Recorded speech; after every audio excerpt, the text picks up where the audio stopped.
Chapter 6 ಮಹಾನ್ ಕಥೆ. ಅವನ ಹಿಂದೆ ಸಂಗೀತ, ವಾದ್ಯಗಳು ಮತ್ತು ಹಾಡುಗಳ ಜೋರಾದ ಶಬ್ದಗಳು ಕೇಳಿಬರುತ್ತಿದ್ದವು. ವಾನರ ಸೈನ್ಯವು ತಮ್ಮ ವಿಜಯವನ್ನು ಆಚರಿಸುತ್ತಿತ್ತು ಮತ್ತು ರಾಕ್ಷಸ ಕುಲವು ನ್ಯಾಯ ಮತ್ತು ಅಭಿವೃದ್ಧಿಯ ಹೊಸ ಯುಗವನ್ನು ಭರವಸೆ ನೀಡಿದ ತಮ್ಮ ಹೊಸ ರಾಜನನ್ನು ಆಚರಿಸುತ್ತಿತ್ತು. ಆದರೆ ಹನುಮಂತನು ಈ ಆಚರಣೆಯ ಭಾಗವಾಗಿರಲಿಲ್ಲ. ಅವನ ಧ್ಯೇಯವು ಇನ್ನೂ ಮುಗಿದಿಲ್ಲ. ಅವನ ಸಂತೋಷವು ಭಗವಾನ್ ರಾಮನ ಸಂತೋಷವನ್ನು ಅವಲಂಬಿಸಿತ್ತು.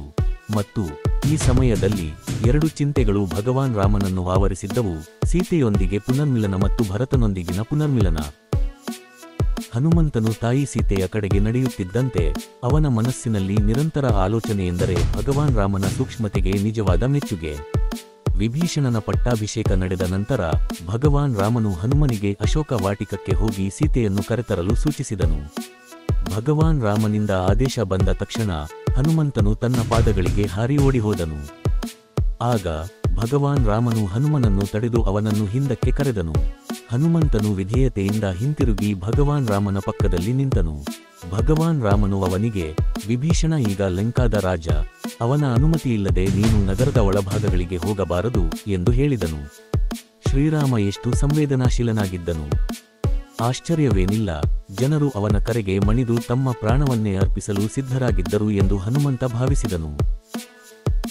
ಹನುಮಂತ ಅಶೋಕ ವಾಟಿಕಕ್ಕೆ ಪ್ರವೇಶಿಸುವುದನ್ನು ನೋಡಿ ಸೀತೆಯನ್ನು ಕಾಯುತ್ತಿದ್ದ 700 ರಾಕ್ಷಸಿಯರು ಎದ್ದು ನಿಂತು ಬೇರೆಯಾದರೂ ಅವನು ಸೀತೆಯನ್ನು ಸುಲಭವಾಗಿ ತಲುಪಲು ಅವಕಾಶ ಮಾಡಿಕೊಟ್ಟನು. ಅವರೆಲ್ಲರ ಮನಸ್ಸಿನಲ್ಲಿ ಅವನ ಹಿಂದಿನ ಭೇಟಿಯ ಅಹಿತಕರ ದೃಷ್ಟಿ ಮತ್ತೆ ಕಾಣಿಸಿಕೊಳ್ಳಲು ಪ್ರಾರಂಭಿಸಿತು. ಕಳೆದ 7 ದಿನಗಳಲ್ಲಿ ಲಂಕಾದಲ್ಲಿ ಎಲ್ಲವೂ ಬದಲಾಗಿದೆ ಎಂದು ಚೆನ್ನಾಗಿ ತಿಳಿದಿದ್ದ ರಾಕ್ಷಸಿಯರು ಅವನೊಂದಿಗೆ ಹಸ್ತಕ್ಷೇಪ ಮಾಡದಿರಲು ನಿರ್ಧರಿಸಿದರು. ಅವರ ಮನೋಭಾವದಲ್ಲಿನ ಸ್ಪಷ್ಟ ಬದಲಾವಣೆಯನ್ನು ಗಮನಿಸಿದ ಹನುಮಂತ ನಗುತ್ತಾ ತಾಯಿ ಸೀತೆಯ ಕಡೆಗೆ ನಡೆದನು. ರಾವಣನ ಮರಣ ಮತ್ತು ಅವಳ ಪ್ರೀತಿಯ ರಾಮನ ಯೋಗಕ್ಷೇಮದ ಬಗ್ಗೆ ಅವಳಿಗೆ ತಿಳಿಸಿದನು. ಅವಳು ಈಗ ತನ್ನ ಕಾಯುತ್ತಿದ್ದ ಗಂಡನ ಬಳಿಗೆ ಮರಳಲು ಸ್ವತಂತ್ರಳು ಎಂದು ಅವನು ಸಂತೋಷದಿಂದ ಘೋಷಿಸಿದನು. ಭರವಸೆ ನೀಡಿದಂತೆ ಅವಳ ಪತಿ ಅವಳನ್ನು ಈ ವಿಪತ್ತಿನಿಂದ ರಕ್ಷಿಸಿದನು. ಹನುಮ ರಕ್ಷಣೆಗೆ ಸಹಾಯ ಮಾಡಿದ್ದಕ್ಕಾಗಿ ಸೀತೆಯ ಹೃದಯದಿಂದ ಆಶೀರ್ವಾದಗಳು ಸುರಿಯುತ್ತಿದ್ದಂತೆ ಸೀತೆಯ ಕಣ್ಣುಗಳಿಂದ ಸಂತೋಷದ ಕಣ್ಣೀರು ಸುರಿಯಿತು. ಸೀತೆ ಹೊರಡಲು ಸಿದ್ಧವಾಗುತ್ತಿದ್ದಂತೆ ಹನುಮಂತ ನಿಲ್ಲಿಸಿ ಅವಳಿಗೆ ಒಂದು ಪ್ರಶ್ನೆ ಕೇಳಿದನು. ಲಂಕಾದಲ್ಲಿ ತನ್ನ 10 ತಿಂಗಳ ವಾಸ್ತವ್ಯದಲ್ಲಿ ಅವಳನ್ನು ಕಿರುಕುಳ ನೀಡಿದ ಎಲ್ಲಾ 700 ರಾಕ್ಷಸರನ್ನು ಕೊಲ್ಲಲು ಅವನು ಅವಳ ಅನುಮತಿಯನ್ನು ಕೇಳಿದನು. ಈ ಜನರನ್ನು ಕೊಲ್ಲಲು ಅವಳು ಹೇಗೆ ಇಷ್ಟಪಟ್ಟಳು ಎಂದು ತಿಳಿಯಲು ಅವನು ಬಯಸಿದನು. ಅವನು ಅವರನ್ನು ತನ್ನ ಉಗುರುಗಳಿಂದ ಕೆರೆದುಕೊಳ್ಳಬೇಕೆ? ಅವನು ಅವರನ್ನು ತನ್ನ ಮುಷ್ಟಿಯಿಂದ ಹೊಡೆಯಬೇಕೆ? ಅವನು ಅವರನ್ನು ತನ್ನ ಗದೆಯಿಂದ ಹೊಡೆಯಬೇಕೆ? ಅವನು ಅವರನ್ನು ಬೆಂಕಿಯಿಂದ ಸುಡಬೇಕೆ? ಅವನು ಅವರನ್ನು ಸಾಗರಕ್ಕೆ ಎಸೆಯಬೇಕೆ? ಸೀತೆ ಮುಗುಳ್ನಗುತ್ತಾ ಉತ್ತರಿಸಿದಳು, ಅಸಹಾಯಕ ಸೇವಕನ ತಪ್ಪನ್ನು ಅವನ ಬೋಧಕ ಯಜಮಾನನ ತಪ್ಪೆಂದು ಪರಿಗಣಿಸಲಾಗುತ್ತದೆ. ಈ ರಾಕ್ಷಸರಿಗೆ ನನ್ನನ್ನು ಹಿಂಸಿಸುವುದನ್ನು ಬಿಟ್ಟು ಬೇರೆ ದಾರಿಯಿರಲಿಲ್ಲ. ಅವರು ನನ್ನನ್ನು ಇಷ್ಟವಿಲ್ಲದೆ ತೊಂದರೆಗೊಳಿಸಲಿಲ್ಲ, ಆದರೆ ಬಲವಂತದಿಂದ. ನನ್ನ ದುಃಖಕ್ಕೆ ಕಾರಣವನ್ನು ನಾನು ಬೇರೆಯವರಿಗೆ ಹೇಳುವುದಿಲ್ಲ, ಬದಲಿಗೆ ಅದನ್ನು ನನ್ನ ಹಿಂದಿನ ಕರ್ಮಕ್ರಿಯೆಯ ಪರಿಣಾಮವಾಗಿ ಸ್ವೀಕರಿಸುತ್ತೇನೆ. ವಾಸ್ತವವಾಗಿ ಒಬ್ಬ ವ್ಯಕ್ತಿಯ ಶ್ರೇಷ್ಠತೆಯು ಅವನ ತಪ್ಪು ಕ್ರಿಯೆಯನ್ನು ಕ್ಷಮಿಸುವ ಮತ್ತು ಇನ್ನೊಂದು ತಪ್ಪು ಕ್ರಿಯೆಯಿಂದ ಪ್ರತೀಕಾರ ತೀರಿಸಿಕೊಳ್ಳದಿರುವ ಸಾಮರ್ಥ್ಯದಲ್ಲಿದೆ. ಈ ಆಲೋಚನೆಯನ್ನು ಚೆನ್ನಾಗಿ ಅರ್ಥಮಾಡಿಕೊಳ್ಳಲು ನಿಮಗೆ ಸಹಾಯ ಮಾಡುವ ಕಥೆಯನ್ನು ನಾನು ನಿಮಗೆ ಹೇಳುತ್ತೇನೆ. ಸೀತೆ ನಗುತ್ತಾ ಮುಂದುವರಿಸಿದಳು. ಬಹಳ ಹಿಂದೆ ಕಾಡಿನಲ್ಲಿ ಬೇಟೆಗಾರನೊಬ್ಬ ತನ್ನ ಬೇಟೆಯನ್ನು ಹುಡುಕುತ್ತಿದ್ದಾಗ ಹುಲಿಯೊಂದು ಅವನ ಮೇಲೆ ದಾಳಿ ಮಾಡಿತು. ತನ್ನ ಜೀವವನ್ನು ಉಳಿಸಿಕೊಳ್ಳಲು ಹತಾಶನಾಗಿ ಬೇಟೆಗಾರನು ವೇಗವಾಗಿ ಓಡಲು ಪ್ರಾರಂಭಿಸಿದನು. ಕೊನೆಗೆ ಬೆನ್ನಟ್ಟುವಿಕೆಯಲ್ಲಿ ಹುಲಿಯನ್ನು ಮೀರಿಸಲು ಸಾಧ್ಯವಾಗುತ್ತಿಲ್ಲ ಎಂದು ತಿಳಿದು ಅವನು ಮರವನ್ನು ಹತ್ತಲು ನಿರ್ಧರಿಸಿದನು. ಮರದ ಮೇಲಿನ ಕೊಂಬೆಯನ್ನು ತಲುಪಿದಾಗ ಹುಲಿಯ ಹಿಡಿತದಿಂದ ರಕ್ಷಿಸಲ್ಪಟ್ಟಿದ್ದಕ್ಕೆ ಅವನಿಗೆ ಸಮಾಧಾನವಾಯಿತು. ಆಗ ಅವನ ಪಕ್ಕದಲ್ಲಿ ಯಾರೋ ಕುಳಿತಿರುವುದನ್ನು ಅವನು ಗಮನಿಸಿದನು. ಅವನ ಹತಾಶೆಯಲ್ಲಿ ಅದೇ ಮರದ ಮೇಲೆ ಒಂದು ದೊಡ್ಡ ಕರಡಿ ವಾಸಿಸುತ್ತಿದೆ ಎಂಬ ಅಂಶಕ್ಕೆ ಅವನು ಕುರುಡನಾದನು. ಕರಡಿ ಮೇಲಕ್ಕೆತ್ತಿ ಅದೇ ಕೊಂಬೆಯ ಮೇಲೆ ಅವನ ಪಕ್ಕದಲ್ಲಿ ನೆಲೆಸಿತ್ತು. ಬೇಟೆಗಾರ ಭಯದಿಂದ ನಡುಗಿದನು. ಮಾರಕ ಪ್ರಾಣಿಯೊಂದು ಅಷ್ಟು ಹತ್ತಿರದಿಂದ ತನ್ನನ್ನು ದಿಟ್ಟಿಸುತ್ತಿರುವುದನ್ನು ನೋಡಿದನು. ಒಂದು ಕ್ಷಣ ಅವನು ಕೆಳಗೆ ಹಾರಿ ತಪ್ಪಿಸಿಕೊಳ್ಳಲು ಯೋಚಿಸಿದನು. ಆದರೆ ನಂತರ ಹುಲಿಯ ತೆರೆದ ಬಾಯಿ ಅವನ ಆಗಮನಕ್ಕಾಗಿ ಕಾಯುತ್ತಿರುವುದನ್ನು ಅವನು ನೋಡಿದನು. ಅವನಿಗೆ ಏನು ಮಾಡಬೇಕೆಂದು ತಿಳಿಯಲಿಲ್ಲ. ಬಹಳ ಭಯದಿಂದ ಅವನು ತನ್ನ ಕೈಗಳನ್ನು ಮಡಚಿ ಕರಡಿಯನ್ನು ತನಗೆ ಕರುಣೆ ತೋರಿಸುವಂತೆ ಕರುಣಾಜನಕವಾಗಿ ಬೇಡಿಕೊಳ್ಳಲು ಪ್ರಾರಂಭಿಸಿದನು. ಆಶ್ಚರ್ಯಕರವಾಗಿ ಕರಡಿ ಒಪ್ಪಿಕೊಂಡು ಅವನಿಂದ ಸ್ವಲ್ಪ ದೂರ ಸರಿಯಿತು. ಕರಡಿಯ ಪ್ರತಿಕ್ರಿಯೆಯನ್ನು ನೋಡಿ ಕೆಳಗೆ ನಿಂತಿದ್ದ ಹುಲಿ ಆ ಮನುಷ್ಯನನ್ನು ಕೆಳಗೆ ಎಸೆಯುವಂತೆ ಕರಡಿಗೆ ಸೂಚಿಸಿತು. ಕರಡಿ ಅದನ್ನು ನಿರಾಕರಿಸಿತು. ಕಾಡಿನಲ್ಲಿರುವ ಎಲ್ಲಾ ಪ್ರಾಣಿಗಳಿಗೂ ಮನುಷ್ಯರು ಸಾಮಾನ್ಯ ಶತ್ರುಗಳು ಮತ್ತು ಈ ಸ್ವಾರ್ಥಿ ಜೀವಿಗಳಿಗೆ ಕರುಣೆ ತೋರಿಸಬಾರದು ಎಂದು ಹುಲಿ ಅವನನ್ನು ಮನವೊಲಿಸಲು ಪ್ರಯತ್ನಿಸಿತು. ಆದರೆ ಕರಡಿ ಬಲವಾದ ತತ್ವಗಳನ್ನು ಹೊಂದಿರುವ ಪ್ರಾಣಿ. ಹುಲಿ ಬಿಟ್ಟು ಮರದ ಕೆಳಗೆ ಕಾಯಲು ನಿರ್ಧರಿಸಿತು. ಅಷ್ಟರಲ್ಲಿ ಬೇಟೆಗಾರನಿಗೆ ನಿದ್ರೆ ಬರದಿದ್ದಾಗ ಕರಡಿ ನಿದ್ರೆಗೆ ಜಾರಿತು. 1-2 ಗಂಟೆಗಳ ನಂತರ ಹುಲಿ ಬೇಟೆಗಾರನಿಗೆ ಮಲಗಿದ್ದ ಕರಡಿಯನ್ನು ಕೆಳಗೆ ಬೀಳಿಸಲು ಸಂಕೇತ ನೀಡಿತು ಮತ್ತು ಹಾಗೆ ಮಾಡಿದರೆ ಅವನಿಗೆ ಹಾನಿ ಮಾಡುವುದಿಲ್ಲ ಎಂದು ಭರವಸೆ ನೀಡಿತು. ಮಾನವನು ಹುಲಿಯ ಮಾತಿನಲ್ಲಿ ಅರ್ಹತೆಯನ್ನು ಪರಿಗಣಿಸಿ ಹಸಿದ ಹುಲಿಗೆ ಕರಡಿಗೆ ಆಹಾರ ನೀಡುವ ಮೂಲಕ ತನ್ನ ಜೀವವನ್ನು ಉಳಿಸಿಕೊಳ್ಳಲು ನಿರ್ಧರಿಸಿದನು. ಒಂದು ಬಲವಾದ ತಳ್ಳುವಿಕೆಯಿಂದ ಆ ಮನುಷ್ಯನು ಕರಡಿಯನ್ನು ಮರದ ಕೆಳಗೆ ತಳ್ಳಿದನು. ಆದರೆ ತುಂಬಾ ಚುರುಕಾಗಿದ್ದ ಕರಡಿ ಹೇಗೋ ಮರದ ಕೆಳಗಿನ ಕೊಂಬೆಯನ್ನು ಹಿಡಿದು ಸುರಕ್ಷಿತವಾಗಿ ಹಿಂದಕ್ಕೆ ಸರಿತು ಹುಲಿಯನ್ನು ತಪ್ಪಿಸಿತು. ಮತ್ತೊಮ್ಮೆ ಕರಡಿ ತನ್ನ ಕಡೆಗೆ ಏರುವುದನ್ನು ನೋಡಿ ಬೇಟೆಗಾರ ಭಯಭೀತನಾದನು. ಸ್ವಾರ್ಥಿ ಮನುಷ್ಯನ ಬಗ್ಗೆ ಕರಡಿಯ ಕರುಣೆಯನ್ನು ಹುಲಿ ಅಪಹಾಸ್ಯ ಮಾಡಿತು ಮತ್ತು ಅವನನ್ನು ತಕ್ಷಣವೇ ಕೆಳಗೆ ಎಸೆಯುವಂತೆ ಒತ್ತಾಯಿಸಿತು. ಕರಡಿ ಒಂದು ಕೊಂಬೆಯ ಮೇಲೆ ಕುಳಿತು ಹುಲಿಗೆ ಹೇಳಿದ್ದು, ಸದ್ಗುಣಶೀಲ ಆತ್ಮವು ಇತರರು ಎಷ್ಟೇ ಕೆಟ್ಟದಾಗಿ ನಡೆಸಿಕೊಂಡರೂ ಒಳ್ಳೆಯ ನಡತೆಯನ್ನು ಬಿಡುವುದಿಲ್ಲ. ಒಬ್ಬ ವ್ಯಕ್ತಿಯು ಒಮ್ಮೆ ಆಶ್ರಯ ಪಡೆದ ನಂತರ ಏನೇ ಸಂಭವಿಸಿದರೂ ಅವನನ್ನು ಎಂದಿಗೂ ಕೈಬಿಡಬಾರದು. ಬೇಟೆಗಾರನ ಕೆಟ್ಟತನದಿಂದಾಗಿ ಅವನು ತನ್ನ ಒಳ್ಳೆಯತನವನ್ನು ಏಕೆ ತ್ಯಜಿಸಬೇಕು? ಓ ಹನುಮಾನ್, ಕರಡಿಯು ಅಷ್ಟು ಉದಾತ್ತ ರೀತಿಯಲ್ಲಿ ಯೋಚಿಸಬಹುದಾದರೆ ನಾವು ಮನುಷ್ಯರು ಇತರರು ಮಾಡುವ ತಪ್ಪುಗಳನ್ನು ಕ್ಷಮಿಸಲು ಏಕೆ ಕಲಿಯಬಾರದು? ರಾವಣನ ಪ್ರಭಾವದಿಂದ ವರ್ತಿಸುತ್ತಿದ್ದ ಈ ಮುಗ್ಧ ರಾಕ್ಷಸರನ್ನು ನಾನು ಕ್ಷಮಿಸುತ್ತೇನೆ. ಏಕ ಉದ್ಧರಣ ಚಿಹ್ನೆ. ಸೀತಾಮಾತೆಯ ಉದಾರ ಆಲೋಚನೆಗಳನ್ನು ಕೇಳಿದಾಗ ಹನುಮ ಕೆನ್ನೆಗಳಲ್ಲಿ ಕಣ್ಣೀರು ಸುರಿಯಿತು. ಈಗ ಅವನು ಭಗವಾನ್ ರಾಮ ಮತ್ತು ತಾಯಿ ಸೀತಾಮಾತೆಯ ನಡುವೆ ಯಾರು ಹೆಚ್ಚು ಸಂವೇದನಾಶೀಲರು ಎಂದು ವಿಶ್ಲೇಷಿಸಲು ಪ್ರಾರಂಭಿಸಿದನು. ತನಗೆ ಹಾನಿ ಮಾಡಿದವರಿಗೆ ಸೂಕ್ಷ್ಮತೆಯನ್ನು ತೋರಿಸಿದ್ದಕ್ಕಾಗಿ ತಾಯಿ ಸೀತೆ ಖಂಡಿತವಾಗಿಯೂ ರಾಮನಿಗಿಂತ ಮಿಲಿಯನ್ ಪಟ್ಟು ಹೆಚ್ಚು ಸಂವೇದನಾಶೀಲರು ಎಂದು ಅವನು ಬೇಗನೆ ತೀರ್ಮಾನಿಸಿದನು. ಶೀಘ್ರದಲ್ಲೇ ಸೀತೆ ಭಗವಾನ್ ರಾಮನೊಂದಿಗೆ ಮತ್ತೆ ಒಂದಾದಳು ಮತ್ತು ಇಬ್ಬರು ಮತ್ತೆ ಒಟ್ಟಿಗೆ ಸೇರಲು ಅಪಾರ ಆನಂದವನ್ನು ಅನುಭವಿಸಿದರು. ಭಗವಾನ್ ರಾಮನು ಭೇಟಿಯಾಗಬೇಕಾದ ಗಡುವು ಇನ್ನೂ ಇತ್ತು. 14 ವರ್ಷಗಳ ವನವಾಸ ಮುಗಿದ ದಿನದಂದು ಅವನು ಹಿಂತಿರುಗದಿದ್ದರೆ ಅವನು ತನ್ನ ಜೀವನವನ್ನು ಕೊನೆಗೊಳಿಸುತ್ತಾನೆ ಎಂದು ಭರತನು ಅವನಿಗೆ ಎಚ್ಚರಿಸಿದ್ದನು. ವಿಭೀಷಣನ ಬಳಿಯಿದ್ದ ಪುಷ್ಪಕ ವಿಮಾನವನ್ನು ಈಗ ಅವನು ಅಯೋಧ್ಯೆಗೆ ಮರಳಲು ಎರವಲು ಪಡೆಯಲು ನಿರ್ಧರಿಸಿದನು. ವಿಮಾನವು ಆಲೋಚನೆಯ ವೇಗದಲ್ಲಿ ಹಾರಬಹುದಾದರೂ ಅನೇಕ ಋಷಿಗಳಿಗೆ ಬದ್ಧತೆಯಿಂದಾಗಿ ಭಗವಾನ್ ರಾಮನು ಹಲವಾರು ನಿಲ್ದಾಣಗಳನ್ನು ಮಾಡಬೇಕಾಯಿತು. ಹೇಗಾದರೂ ಭರತನು ತನ್ನ ಜೀವನವನ್ನು ಕೊನೆಗೊಳಿಸಲು ಬೆಂಕಿಗೆ ಹಾರುವ ನಿರ್ಧಾರವನ್ನು ವಿಳಂಬಗೊಳಿಸುತ್ತಾನೆ ಎಂದು ಅವನು ಖಚಿತಪಡಿಸಿಕೊಳ್ಳಬೇಕಾಗಿತ್ತು. ಅವನು ತನ್ನ ವಿಪತ್ತು ನಿರ್ವಹಣಾ ತಂಡವನ್ನು ಮುಂದಕ್ಕೆ ಕಳುಹಿಸಿದನು. ಒಬ್ಬ ವ್ಯಕ್ತಿಯ ತಂಡ. ದುರ್ಬಲರು ಸೇಡು ತೀರಿಸಿಕೊಳ್ಳಲು ಪ್ರಯತ್ನಿಸುತ್ತಾರೆ, ಬಲಶಾಲಿಗಳು ಕ್ಷಮೆಯನ್ನು ನೀಡುತ್ತಾರೆ. ಒಬ್ಬ ಅಗ್ನಿಶಾಮಕ ದಳದ ಸಿಬ್ಬಂದಿ ಉರಿಯುತ್ತಿರುವ ಚಿತೆಯ ಮುಂದೆ ನಿಂತಾಗ ಕಳೆದ 14 ವರ್ಷಗಳಲ್ಲಿ ನಡೆದ ಎಲ್ಲವನ್ನೂ ಅವನು ನೆನಪಿಸಿಕೊಂಡನು. ಅವನ ಹೃದಯದಲ್ಲಿ ಏನೋ ಹೇಳಿತು, ಅವನ ಸಹೋದರ ಎಂದಿಗೂ ಹಿಂತಿರುಗುವುದಿಲ್ಲ ಎಂದು. ಅವನು ತಪಸ್ವಿ, ಅದು ಏನೇ ಇರಲಿ ಅವನಿಗೆ ಪಾಲಿಸಲು ಪ್ರತಿಜ್ಞೆ ಇತ್ತು. ಹಾಗಾದರೆ ರಾಮನು ತನ್ನ ಪ್ರತಿಜ್ಞೆ ಮತ್ತು ಜೀವನ ಶೈಲಿಗೆ ಅಂಟಿಕೊಂಡಿದ್ದರೆ ಅವನಿಗೆ ತನ್ನದೇ ಆದ ಪ್ರತಿಜ್ಞೆಗೆ ಅಂಟಿಕೊಂಡಿರುವ ಹಕ್ಕಿದೆ. ಚಿತ್ರಕೂಟದಲ್ಲಿ ಅವರ ಕೊನೆಯ ಭೇಟಿಯ ಸಮಯದಲ್ಲಿ 14 ವರ್ಷಗಳ ವನವಾಸ ಪೂರ್ಣಗೊಂಡ ನಂತರ ಒಂದು ದಿನ ಹೆಚ್ಚು ಕಾಯುವುದಿಲ್ಲ ಎಂದು ಅವನು ರಾಮನಿಗೆ ಸ್ಪಷ್ಟವಾಗಿ ಹೇಳಿದ್ದನು. ರಾಮನು ಒಂದು ದಿನವಾದರೂ ತಡಮಾಡಿದರೆ ಅವನು ತನ್ನ ಜೀವನವನ್ನು ಕೊನೆಗೊಳಿಸುತ್ತಾನೆ. ಇಂದು ಆ ದಿನವಾಗಿತ್ತು. ದಿನ ಮುಗಿಯಲು ಕೆಲವು ನಿಮಿಷಗಳು ಉಳಿದಿವೆ ಮತ್ತು ರಾಮನು ಹಿಂದಿರುಗುವ ಯಾವುದೇ ಲಕ್ಷಣವಿರಲಿಲ್ಲ. ಅವನು ಸ್ವೀಕಾರಾರ್ಹವಲ್ಲದ್ದನ್ನು ಸ್ವೀಕರಿಸಲು ಸಿದ್ಧನಾಗಿದ್ದನು. ಗಡಿಯಾರ ಮೊಳಗುತ್ತಿದ್ದಂತೆ ಭರತನು ಹೆಚ್ಚು ಆತಂಕಗೊಂಡನು. ಶತ್ರುಘ್ನ, ಅವನ ಸಹೋದರ, ಅಯೋಧ್ಯೆಯ ಎಲ್ಲಾ ಮಂತ್ರಿಗಳು ಮತ್ತು ಪ್ರಮುಖ ನಾಗರಿಕರಿಗೆ ದೃಢನಿಶ್ಚಯದಿಂದ ಭರತನು ಬೆಂಕಿಗೆ ಹಾರುವುದನ್ನು ಹೇಗೆ ತಡೆಯಬೇಕೆಂದು ತಿಳಿದಿರಲಿಲ್ಲ. ಈ ಅಗ್ನಿ ಪರೀಕ್ಷೆಯನ್ನು ವಿಳಂಬಗೊಳಿಸಲು ದೇವರು ಯಾರಾದರೂ ದೂತನನ್ನು ಕಳುಹಿಸಲಿ ಎಂದು ಅವರು ಪ್ರಾರ್ಥಿಸಬಹುದಿತ್ತು.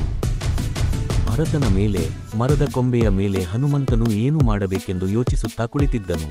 ಭರತನಿಗೆ ತಾನು ಹಿಂದಿರುಗುತ್ತಿರುವುದನ್ನು ತಿಳಿಸಲು ರಾಮನು ಅವನನ್ನು ಕಳುಹಿಸಿದ್ದನು. ಆದರೆ ಅವನು ಹಾಗೆ ಮಾಡುವ ಮೊದಲೇ ಭರತನು ತನ್ನ ಪ್ರಾಣವನ್ನು ಕೊನೆಗೊಳಿಸಲು ಸಿದ್ಧನಾಗುತ್ತಿದ್ದನು.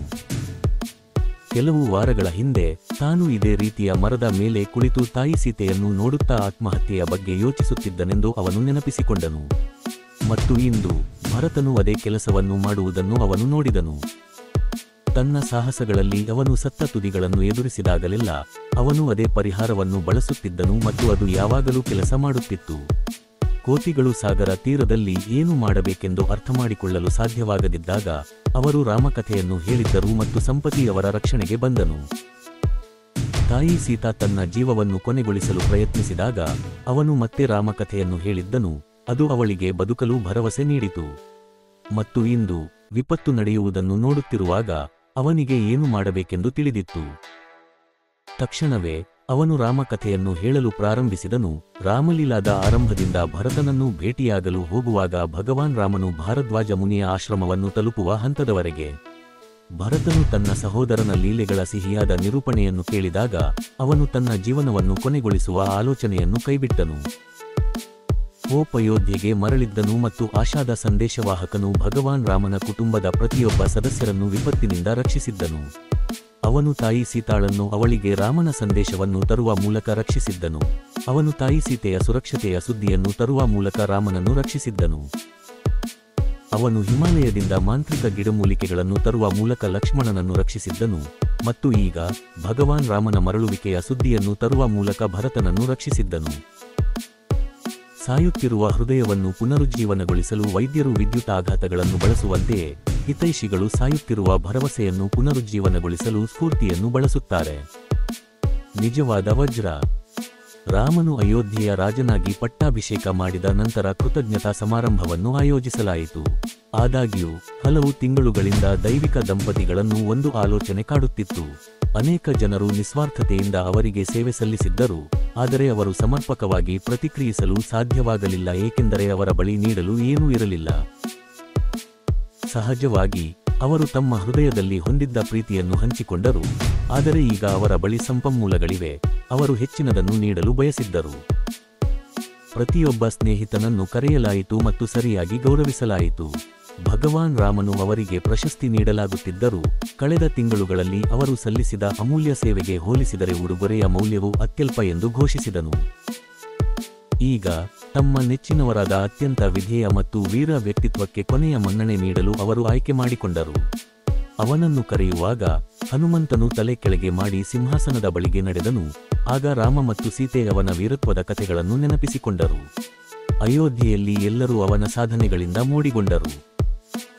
ಹನುಮ ಶೌರ್ಯದ ಕಥೆಗಳನ್ನು ಹೇಳಿದ ನಂತರ ರಾಮನು ಎದ್ದು ನಿಂತು ಹನುಮಂತನನ್ನು ಅಪ್ಪಿಕೊಂಡು ಜಗತ್ತಿಗೆ ತಾನು ಹನುಮನಿಗೆ ತನ್ನ ಋಣವನ್ನು ಎಂದಿಗೂ ಸಾಕಷ್ಟು ಮರುಪಾವತಿಸಲು ಸಾಧ್ಯವಿಲ್ಲ ಎಂದು ಹೇಳಿದನು. ಹನುಮಂತನು ಬೇರೆಯವರಿಗಿಂತ ಹೆಚ್ಚಿನ ಗೌರವಕ್ಕೆ ಅರ್ಹನೆಂದು ಸೀತೆ ಘೋಷಿಸಿದಳು ಮತ್ತು ಇಷ್ಟವಿಲ್ಲದ ಹನುಮಂತನಿಗೆ ಖಂಡಿತವಾಗಿಯೂ ಪ್ರತಿಫಲವನ್ನು ನೀಡಲು ಬಯಸಿದ್ದಾಳೆಂದು ಘೋಷಿಸಿದಳು. ಹನುಮಂತನು ರಾಮನಿಗೆ ಸೇವೆ ಸಲ್ಲಿಸುವ ಅವಕಾಶವು ಅವನಿಗೆ ಅತ್ಯಂತ ದೊಡ್ಡ ಪ್ರತಿಫಲ ಎಂದು ಹನುಮಂತನು ಪುನರುಚ್ಚರಿಸಿದನು. ಹನುಮಂತನು ಏನನ್ನೂ ಸ್ವೀಕರಿಸಲು ಹಿಂಜರಿಯುವುದನ್ನು ನೋಡಿ ಸೀತೆ ಅವನಿಗೆ ತನ್ನದೇ ಆದ ಅಮೂಲ್ಯವಾದ ಆಭರಣಗಳಿಂದ ಕೂಡಿದ ಹಾರವನ್ನು ನೀಡಲು ನಿರ್ಧರಿಸಿದಳು.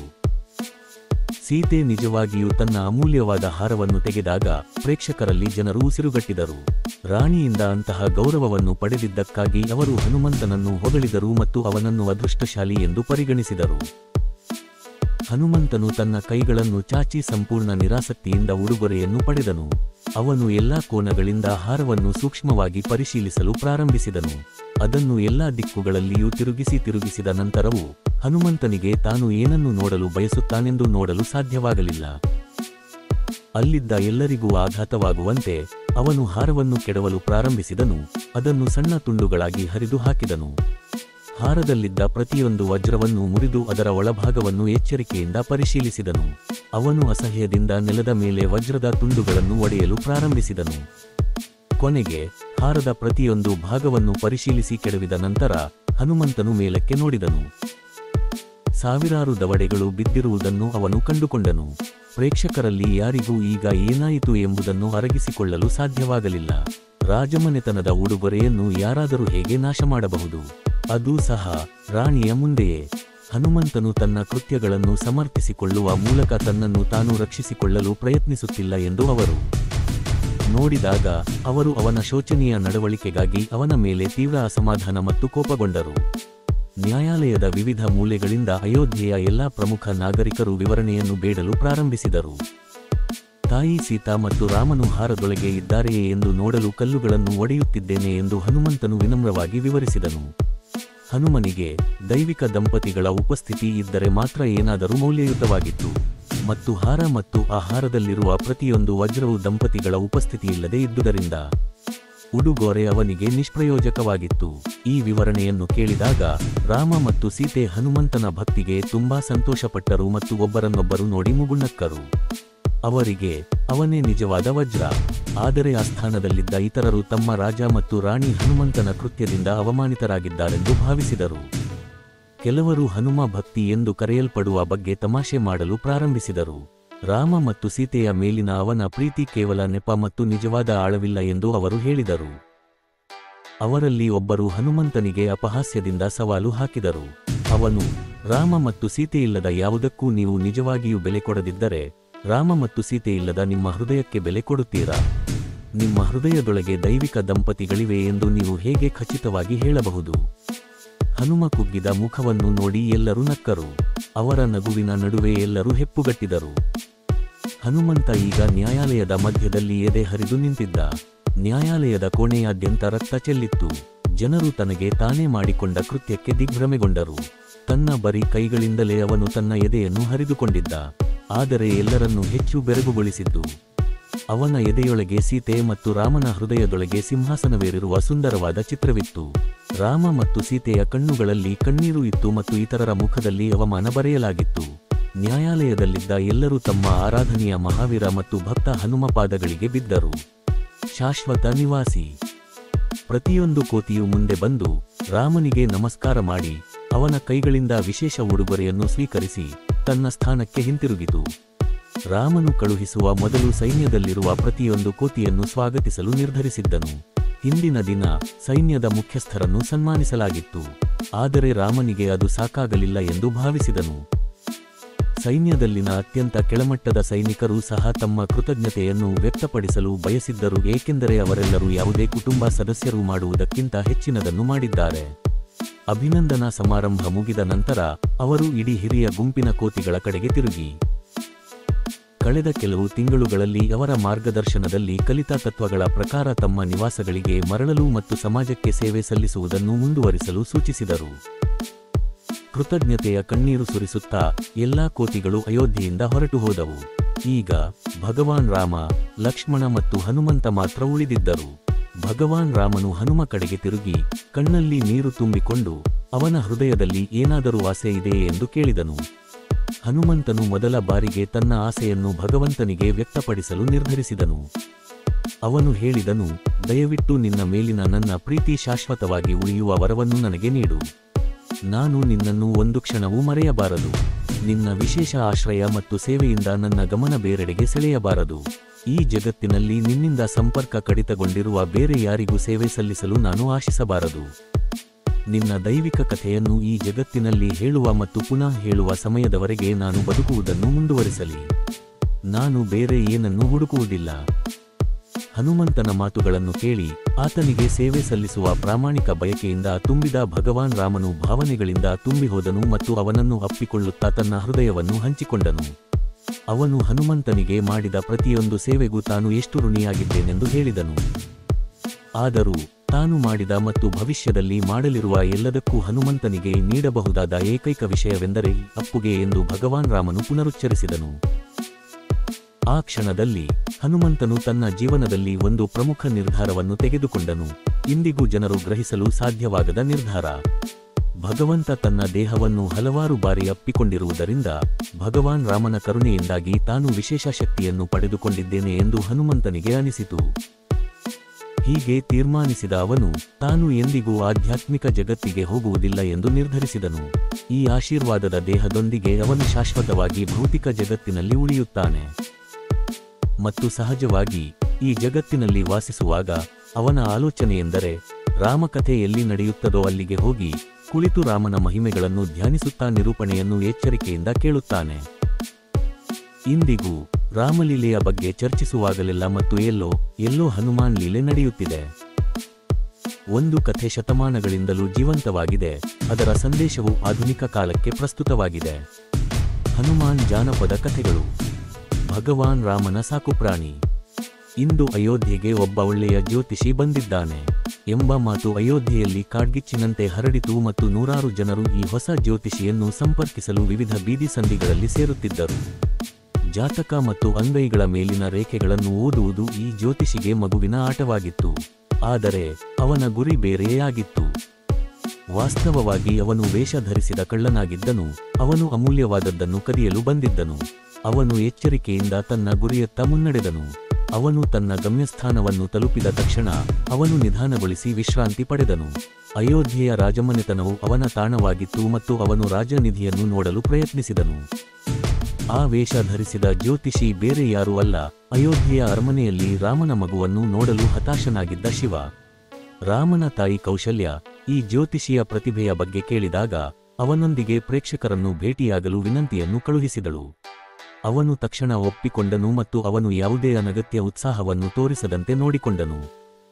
ಅವನನ್ನು ಗೌರವಯುತವಾಗಿ ರಾಜಮನೆತನದ ಹೊಸ್ತಿಲಿಗೆ ಕರೆದೊಯ್ಯಲಾಯಿತು. ಅಲ್ಲಿ ತಾಯಿ ಕೌಶಲ್ಯ ತನ್ನ ಮುದ್ದಾದ ಮಗ ರಾಮನೊಂದಿಗೆ ಕಾತರದಿಂದ ಕಾಯುತ್ತಿದ್ದಳು. ಶಿವನು ಭಗವಂತನನ್ನು ಅಂತಹ ಪ್ರೀತಿಯ ರೂಪದಲ್ಲಿ ನೋಡಿದಾಗ ಅವನ ಹೃದಯ ಬಡಿತವನ್ನು ನಿಲ್ಲಿಸಿತು. ಮುಂದೆ ನಡೆದದ್ದು ಶಿವನನ್ನು ಆಳವಾಗಿ ತೊಂದರೆಗೊಳಿಸಿತು. ಅದು ಅವನ ಸಂಪೂರ್ಣ ಯೋಜನೆಯ ಸಂಪೂರ್ಣ ವಿಫಲತೆಯಾಗಿತ್ತು. ತಾಯಿ ಕೌಶಲ್ಯವು ಶ್ರೀರಾಮನನ್ನು ನಿಧಾನವಾಗಿ ತಳ್ಳಿತು ಮತ್ತು ಪುಟ್ಟ ಮಗುವು ಮುದ್ದಾಗಿ ದೈವಿಕ ಜ್ಯೋತಿಷಿಯ ಬಳಿಗೆ ನಡೆದು ಮನೋಹರವಾಗಿ ಬಾಗಿ ಕುಶಲತೆಯಿಂದ ಅವನ ಪಾದಗಳನ್ನು ಮುಟ್ಟಿತು. ಶಿವನು ಮೂಕವಿಸ್ಮಿತನಾದನು. ಅವನು ದಿಗ್ಭ್ರಮೆಗೊಂಡನು. ರಾಮನು ನಿಜವಾಗಿಯೂ ತನ್ನ ಪಾದಗಳನ್ನು ಮುಟ್ಟಿದ್ದಕ್ಕೆ ಅವನಿಗೆ ಮುಜುಗರವಾಯಿತು. ಅದರ ನಂತರ ಅಯೋಧ್ಯೆಯಲ್ಲಿ ನಡೆದದ್ದು ಮಂಜು. ಅವನ ತಲೆಯಲ್ಲಿ ದೊಡ್ಡ ಶಬ್ದ ನಡೆಯುತ್ತಿತ್ತು. ಜನರು ಏನು ಮಾತನಾಡುತ್ತಿದ್ದಾರೆಂದು ಅವನಿಗೆ ಕೇಳಲು ಸಾಧ್ಯವಾಗಲಿಲ್ಲ ಮತ್ತು ಅಲ್ಲಿ ನಡೆದ ಯಾವುದರ ಮೇಲೂ ಗಮನಹರಿಸಲು ಸಾಧ್ಯವಾಗಲಿಲ್ಲ. ನಡೆದದ್ದನ್ನು ಒಪ್ಪಿಕೊಳ್ಳುವುದು ಶಿವನಿಗೆ ಕಷ್ಟಕರವೆನಿಸಿತು.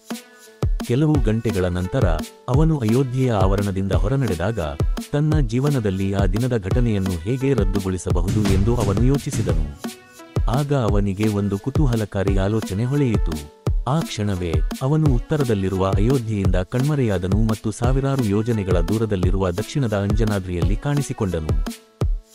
ಅಂಜನಾದ್ರಿ ಪರ್ವತವನ್ನು ಇಳಿದು ಶಿವನು ತನ್ನ ನಿರ್ಧಾರವನ್ನು ಆಲೋಚಿಸಿದನು. ರಾಮನು ತನ್ನ ಪಾದಗಳನ್ನು ಮುಟ್ಟಿದಾಗ ಅನುಭವಿಸಿದ ಮುಜುಗರವನ್ನು ಎದುರಿಸಲು ಅವನಿಗೆ ಇರುವ ಏಕೈಕ ಮಾರ್ಗವೆಂದರೆ ಅವನಿಗೆ ಸ್ವಲ್ಪ ಕೀಳು ಸೇವೆಯನ್ನು ಸಲ್ಲಿಸುವುದು.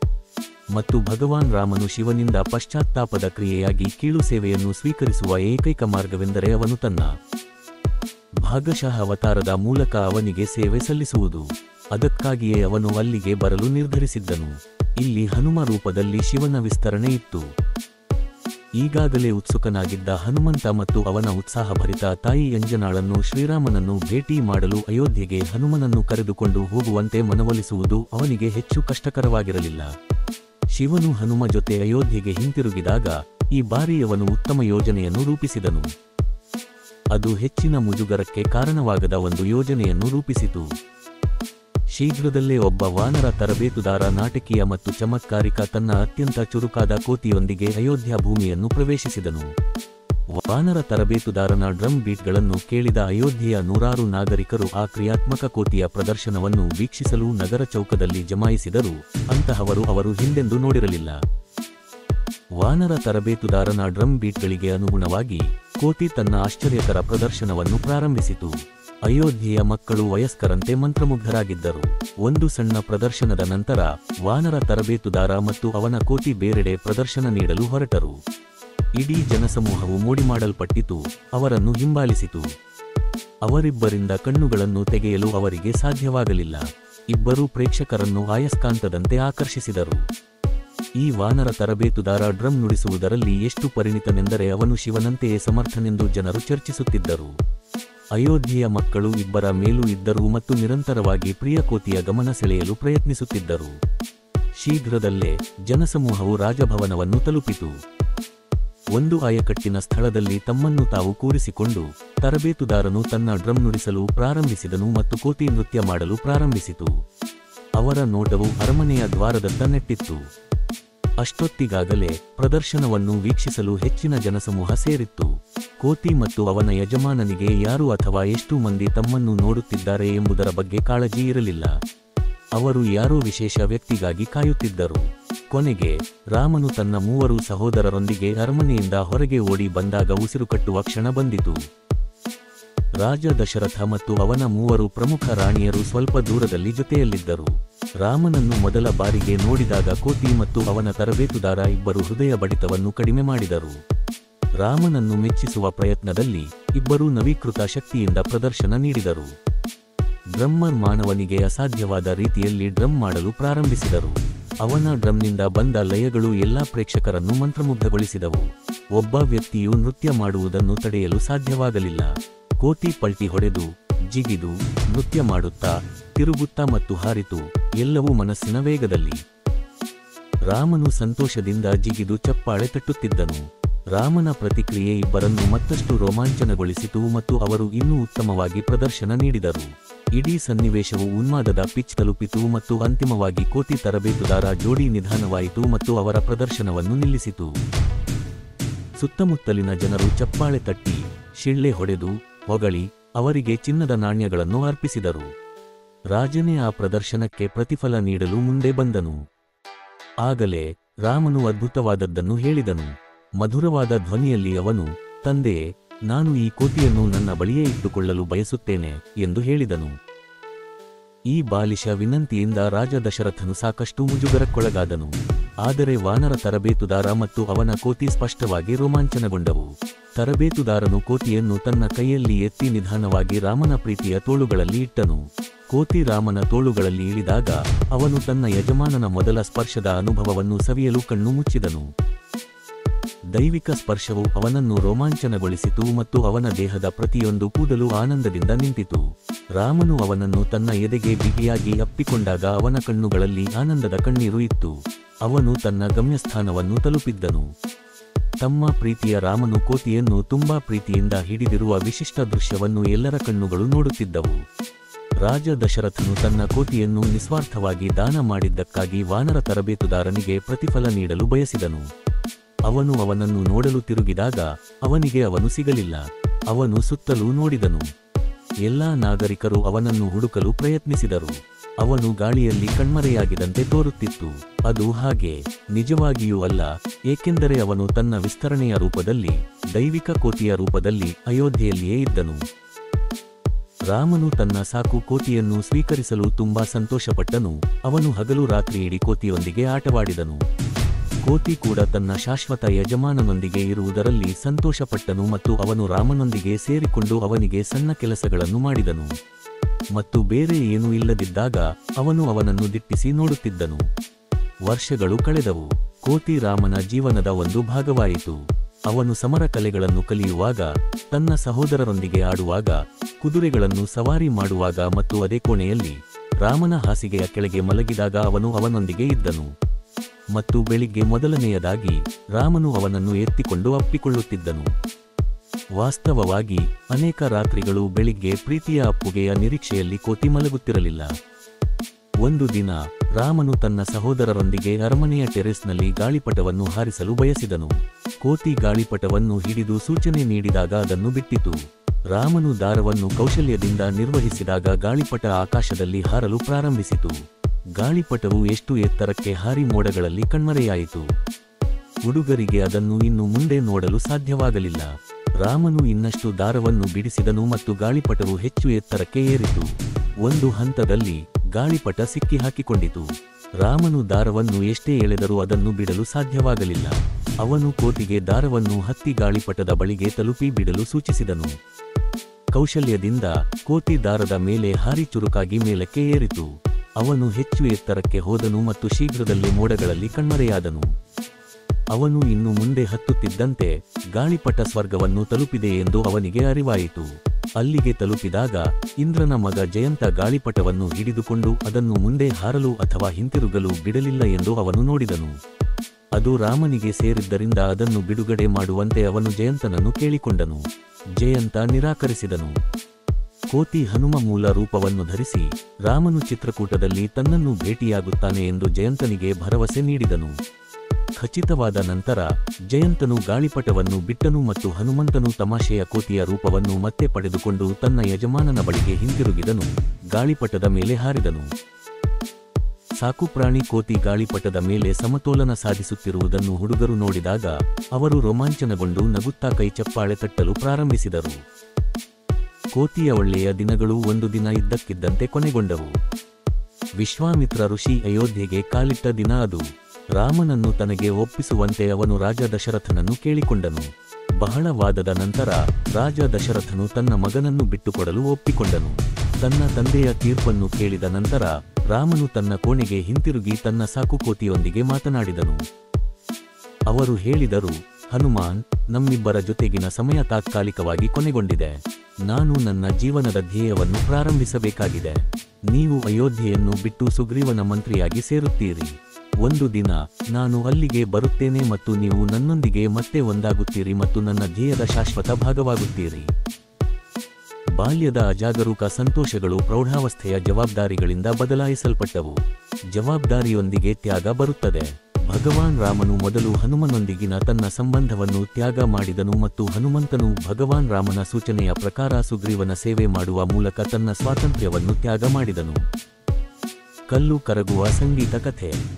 ಮಂಗಗಳು ಸಂಗೀತವನ್ನು ಕಲಿಯುತ್ತವೆ. ನಮ್ಮ ನಾಯಕ ಹನುಮಂತನು ಸಂಗೀತದಲ್ಲಿ ಪರಿಣಿತನೆಂದು ನಿಮಗೆ ತಿಳಿದಿಲ್ಲವೇ? ಒಬ್ಬ ಮಂಗ ತಾಯಿ ತನ್ನ ಅಶಾಂತಿಯುತ ಮಗನಿಗೆ ಮೃದು ಕೌಶಲ್ಯಗಳನ್ನು ಕಲಿಯಲು ಸ್ವಲ್ಪ ಸಮಯ ಕಳೆಯಲು ಪ್ರೇರೇಪಿಸಲು ಪ್ರಯತ್ನಿಸುತ್ತಿದ್ದಳು.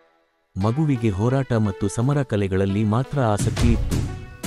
ತಾಯಿ ಹನುಮ ಹೆಸರನ್ನು ಹೇಳಿದ ತಕ್ಷಣ ಅವನ ಕಿವಿಗಳು ಎದ್ದು ನಿಂತವು. ಅವನು ತನ್ನ ಗದೆಯನ್ನು ಕೈಬಿಟ್ಟು ಹೆಚ್ಚಿನದನ್ನು ಕೇಳಲು ಅವಳ ಬಳಿಗೆ ಓಡಿ ಬಂದನು. ತನ್ನ ಮಗನ ಉತ್ಸಾಹವು ತಾಯಿಯನ್ನು ಹನುಮ ಜೀವನದ ಸ್ವಲ್ಪ ತಿಳಿದಿರದ ಕಥೆಯನ್ನು ಹೇಳಲು ಪ್ರೇರೇಪಿಸಿತು. ಹಿಂದಿನ ಕಾಲದ ವೀರರ ಬಹುಮುಖ ಪ್ರತಿಭೆಗಳನ್ನು ಆತ್ಮಾವಲೋಕನ ಮಾಡಿಕೊಳ್ಳಲು ಮಹಾವೀರರ ಜೀವನದ ಇಂತಹ ಘಟನೆಗಳನ್ನು ಸಂರಕ್ಷಿಸಬೇಕು ಎಂದು ಅವಳು ನಂಬಿದ್ದಳು. ಕೋತಿ ಹುಡುಗ ತನ್ನ ಮುಂದೆ ಕಣ್ಣುಗಳನ್ನು ಅಗಲವಾಗಿ ತೆರೆದು ಮುಖವನ್ನು ಕೈಗಳಿಂದ ಹಿಡಿದು ಮೊಣಕೈಗಳನ್ನು ಕಾಲುಗಳ ಮೇಲೆ ಇಟ್ಟುಕೊಂಡು ಕುಳಿತಿದ್ದ. ಅವನು ಉತ್ಸುಕನಾಗಿದ್ದನು ಮತ್ತು ತನ್ನ ನಾಯಕನ ಈ ಹೊಸ ಕಥೆಯನ್ನು ಸವಿಯಲು ಬಯಸಿದನು. ಒಂದು ದಿನ ಹನುಮಂತನು ವೀಣೆ ನುಡಿಸುವುದನ್ನು ಕೇಳಿದನು ಮತ್ತು ಅದರ ಮಧುರವು ಅವನಲ್ಲಿ ಸಂಗೀತದ ಉತ್ಸಾಹವನ್ನು ಹುಟ್ಟುಹಾಕಿತು. ತಕ್ಷಣ ಅವನು ಸಂಗೀತದ ಪ್ರತಿಯೊಂದು ಅಂಶವನ್ನು ಕರಗತ ಮಾಡಿಕೊಳ್ಳಲು ಮತ್ತು ಎಲ್ಲಾ ಸಂಗೀತ ವಾದ್ಯಗಳನ್ನು ನುಡಿಸಲು ಕಲಿಯಲು ನಿರ್ಧರಿಸಿದನು. ಎದ್ದು ಶಬ್ದವು ಹೊರಹೊಮ್ಮುವ ದಿಕ್ಕಿನ ಕಡೆಗೆ ಓಡಿಹೋದನು ಮತ್ತು ಸಂತ ನಾರದನು ತನ್ನ ಪ್ರಸಿದ್ಧ ವೀಣೆಯನ್ನು ನುಡಿಸುತ್ತಿರುವುದನ್ನು ಕಂಡುಕೊಂಡನು. ಪರಮಾತ್ಮನ ಮೇಲಿನ ಪ್ರೀತಿಯಲ್ಲಿ ಲೀನನಾಗಿದ್ದನು. ಹನುಮಂತನು ಅವನ ಪಾದಗಳ ಮೇಲೆ ಬಿದ್ದು ಅವುಗಳನ್ನು ಹಿಡಿದುಕೊಂಡನು. ಸಂಗೀತ ಪಾಠಗಳನ್ನು ನೀಡಲು ಒಪ್ಪುವವರೆಗೂ ಹೊರಡಲು ಸಿದ್ಧನಾಗಿರಲಿಲ್ಲ. ಕೆಲವೇ ದಿನಗಳಲ್ಲಿ ಹನುಮಂತನು ಸಂಗೀತದ ಪ್ರತಿಯೊಂದು ಅಂಶವನ್ನು ಕರಗತ ಮಾಡಿಕೊಂಡನು ಮತ್ತು ನಂಬಲಾಗದ ಶೈಲಿಗಳಲ್ಲಿ ಪ್ರತಿಯೊಂದು ವಾದ್ಯವನ್ನು ನುಡಿಸಬಲ್ಲನು.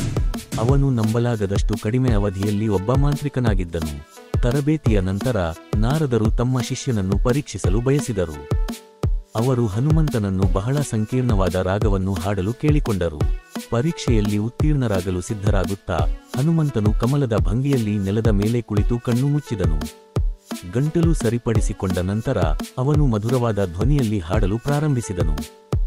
ಅವನ ಆತ್ಮವನ್ನು ರೋಮಾಂಚನಗೊಳಿಸುವ ಗಾಯನವು ನಾರದನನ್ನು ಎಷ್ಟು ಮೋಡಿ ಮಾಡಿತು ಎಂದರೆ ಅವನು ಮರಗಟ್ಟಿದನು. ಅವನು ಕಣ್ಣು ಮುಚ್ಚಿ ತೂಗಾಡುವುದನ್ನು ಬಿಟ್ಟು ಬೇರೇನು ಮಾಡಲು ಸಾಧ್ಯವಾಗಲಿಲ್ಲ. ಅವನ ದೈವಿಕ ದೇಹದ ಪ್ರತಿಯೊಂದು ಇಂಚಿನಲ್ಲೂ ಅವನಿಗೆ ಹೆಬ್ಬಾತು ಉಬ್ಬುಗಳು ಭಾಸವಾದವು. ಅವನು ವೀಣೆಯ ಮೇಲಿನ ಹಿಡಿತವನ್ನು ಕಳೆದುಕೊಂಡನು ಮತ್ತು ಅವನಿಗೆ ಅದರ ಅರಿವು ಇರಲಿಲ್ಲ. ಹನುಮಂತನ ಗಾಯನ ಎಷ್ಟು ತೀವ್ರವಾಗಿತ್ತು ಎಂದರೆ ಸುತ್ತಮುತ್ತಲಿನವರೆಲ್ಲರೂ ಆನಂದದಲ್ಲಿ ಕರಗಿದರು. ಆ ಪ್ರದೇಶದ ಪ್ರತಿಯೊಂದು ಕಲ್ಲಿನ ಕಲ್ಲು ಕರಗಿತು. ಸೃಷ್ಟಿಯ ಸಂತೋಷವನ್ನು ಆಚರಿಸುತ್ತಾ ಮರಗಳಿಂದ ಹೂವುಗಳ ಮಳೆ ಸುರಿಯಿತು. ಪ್ರಾಣಿಗಳು ಮತ್ತು ಪಕ್ಷಿಗಳು ಕಣ್ಣು ಮುಚ್ಚಿ ದೈವಿಕ ಹಾಡಿನಲ್ಲಿ ಮುಳುಗಿ ಕುಳಿತಿದ್ದವು. ಜಗತ್ತನ್ನು ಮರೆತು ಹನುಮಂತನು ತನ್ನ ಹೃದಯದಲ್ಲಿ ಬಹಳ ಸಂತೋಷದಿಂದ ಹಾಡುತ್ತಲೇ ಇದ್ದನು. ನಿಜವಾಗಿಯೂ ಸ್ವಲ್ಪ ಸಮಯದ ನಂತರ ಹನುಮಂತನು ತನ್ನ ಆತ್ಮವನ್ನು ಕಲಕುವ ಹಾಡನ್ನು ಮುಗಿಸಿದನು. ಹನುಮಂತನು ಹಾಡುವುದನ್ನು ನಿಲ್ಲಿಸಿದ ತಕ್ಷಣ ಎಲ್ಲವೂ ತನ್ನ ನೈಸರ್ಗಿಕ ಸ್ಥಿತಿಗೆ ಮರಳಿತು. ಪಕ್ಷಿಗಳು ಮತ್ತು ಪ್ರಾಣಿಗಳು ತಮ್ಮ ಧ್ಯಾನದಿಂದ ಹೊರಬಂದು ದೂರ ಸರಿಯಲು ಪ್ರಾರಂಭಿಸಿದವು. ಬಂಡೆಗಳು ತಮ್ಮ ಮೂಲ ಸ್ಥಿತಿಯನ್ನು ಮರಳಿ ಪಡೆದವು. ನಾರದನು ತನ್ನ ಅದ್ಭುತ ಶಿಷ್ಯನನ್ನು ವೈಭವೀಕರಿಸಲು ಪದಗಳಲ್ಲಿ ಎಡವಿ ಬಿದ್ದನು. ಆಗಲೇ ಅವನ ವೀಣೆಯು ಅವನ ಕೈಗಳಿಂದ ಬಿದ್ದಿದೆ ಎಂದು ಅವನಿಗೆ ಅರಿವಾಯಿತು. ಅವನು ಅದನ್ನು ಎತ್ತಿಕೊಳ್ಳಲು ಬಾಗಿದನು. ನಂತರ ತನ್ನ ಶಿಷ್ಯನನ್ನು ಅಭಿನಂದಿಸಲು ಮೇಲಕ್ಕೆ ನಡೆದನು. ಹಗುರವಾಗಿರುವುದರಿಂದ ವೀಣೆ ಅವನಿಗೆ ಹೊತ್ತುಕೊಳ್ಳಲು ಹೊರೆಯಾಗಿರಲಿಲ್ಲ ಮತ್ತು ಸ್ವಾಭಾವಿಕವಾಗಿ ಒಂದು ಕೈಯಿಂದ ಅದನ್ನು ಎತ್ತಲು ಅವನು ಕನಿಷ್ಠ ಪ್ರಯತ್ನ ಮಾಡಿದನು. ಅದು ಅಲುಗಾಡಲಿಲ್ಲ. ಅದು ನೆಲಕ್ಕೆ ಅಂಟಿಕೊಂಡಿತ್ತು. ಅವನು ಎಷ್ಟೇ ಪ್ರಯತ್ನಿಸಿದರೂ ಅದನ್ನು ತೆಗೆಯಲು ಸಾಧ್ಯವಾಗಲಿಲ್ಲ. ಹನುಮಂತನ ಪ್ರದರ್ಶನದ ಸಮಯದಲ್ಲಿ ಕರಗಿದ್ದ ಬಂಡೆಯ ಮೇಲೆ ವೀಣೆ ಬಿದ್ದಿತ್ತು. ಅವನು ಹಾಡುವುದನ್ನು ನಿಲ್ಲಿಸಿದ ನಂತರ ಬಂಡೆಯು ತನ್ನ ನೈಸರ್ಗಿಕ ಗಡಸುತನವನ್ನು ಪುನರಾರಂಭಿಸಿತು ಮತ್ತು ವೀಣೆಯು ಈಗ ಅದರಲ್ಲಿ ಹುದುಗಿತ್ತು. ಅಷ್ಟೊತ್ತಿಗೆ ನಾರದನು ಬೆವರುತ್ತಿದ್ದನು. ಬಂಡೆಯನ್ನು ಮತ್ತೆ ಕರಗಿಸಲು ಅವನು ಹಾಡಲು ಪ್ರಯತ್ನಿಸಿದನು. ಎಲ್ಲವೂ ವ್ಯರ್ಥವಾಯಿತು. ತನಗೆ ಸಹಾಯ ಬೇಕು ಎಂದು ಅರಿತುಕೊಂಡು ಹನುಮ ಕಡೆಗೆ ತಿರುಗಿದನು. ಅವನು ಈಗ ತುಂಟತನದಿಂದ ನಕ್ಕಿದ್ದನು. ಸಿಕ್ಕಿಬಿದ್ದ ವೀಣೆಯನ್ನು ತೋರಿಸುತ್ತಾ ನಾರದನು ಅವನಿಗೆ ಸಹಾಯ ಮಾಡಲು ಸೂಚಿಸಿದನು. ಹನುಮಂತ ಹಿಂದೆ ಸರಿಯಲು ಪ್ರಾರಂಭಿಸಿದನು. ಅವನು ಹಿಂದೆ ಸರಿಯುವುದನ್ನು ನೋಡಿ ನಾರದನು ಅವನ ಕಡೆಗೆ ಹೆಜ್ಜೆ ಹಾಕಿದನು. ಶೀಘ್ರದಲ್ಲೇ ಹನುಮಂತನು ತಿರುಗಿ ನಡೆಯಲು ಪ್ರಾರಂಭಿಸಿದನು. ನಾರದನು ನಿರಾಶೆಗೊಂಡನು. ಅವನು ಅವನ ಹಿಂದೆ ನಡೆಯಲು ಪ್ರಾರಂಭಿಸಿದನು. ಹನುಮಂತನು ತನ್ನ ವೇಗವನ್ನು ಹೆಚ್ಚಿಸಿದನು ಮತ್ತು ನಾರದನು ಸಹ. ಶೀಘ್ರದಲ್ಲೇ ಹನುಮಂತನು ಉಗ್ರವಾಗಿ ಓಡುತ್ತಿದ್ದನು ಮತ್ತು ನಾರದನು ಅವನನ್ನು ಬೆನ್ನಟ್ಟುತ್ತಾ ಬೆನ್ನಟ್ಟುತ್ತಿದ್ದನು. ಅವರಿಬ್ಬರೂ ಇಡೀ ಪ್ರದೇಶದಾದ್ಯಂತ ಒಬ್ಬರನ್ನೊಬ್ಬರು ಬೆನ್ನಟ್ಟುತ್ತಿದ್ದರು. ಪರ್ವತಗಳನ್ನು ದಾಟುತ್ತಿದ್ದರು. ದಟ್ಟವಾದ ಕಾಡುಗಳ ಮೂಲಕ ಓಡುತ್ತಿದ್ದರು ಮತ್ತು ಬಂಡೆಗಳು ಮತ್ತು ಪೊದೆಗಳ ಮೇಲೆ ಹಾರಿ ಕೊನೆಗೆ ಆ ಪ್ರದೇಶದ ಪ್ರತಿಯೊಂದು ಮೂಲೆಯಲ್ಲೂ ಓಡಿಹೋದ ನಂತರ ಹನುಮಂತನು ವೀಣೆಯ ಪಕ್ಕದ ಮೂಲ ಸ್ಥಳಕ್ಕೆ ಹಿಂತಿರುಗಿ ಶಾಂತಿಯುತವಾಗಿ ಕುಳಿತನು. ನಾರದನು ಹಿಂಬಾಲಿಸಿ ಅವನ ಪಕ್ಕದಲ್ಲಿ ಬಿದ್ದನು. ಅವರು ಹುಚ್ಚರಂತೆ ಏಕೆ ಓಡಿದ್ದಾರೆಂದು ಅವನಿಗೆ ಅರ್ಥವಾಗಲಿಲ್ಲ. ಉಸಿರು ಬಿಗಿ ಹಿಡಿದ ನಂತರ ಅವನು ಸಂಪೂರ್ಣವಾಗಿ ನಿರಾಳವಾಗಿ ಕಾಣುತ್ತಿದ್ದ ಹನುಮ ಕಡೆಗೆ ನೋಡಿದನು. ನೀನು ಯಾಕೆ ಹಾಗೆ ಓಡಿಹೋದೆ? ನಾರದನು ಕಿರಿಕಿರಿ ಮತ್ತು ತೊಂದರೆಗೀಡಾದವನಂತೆ ಕೇಳಿದನು.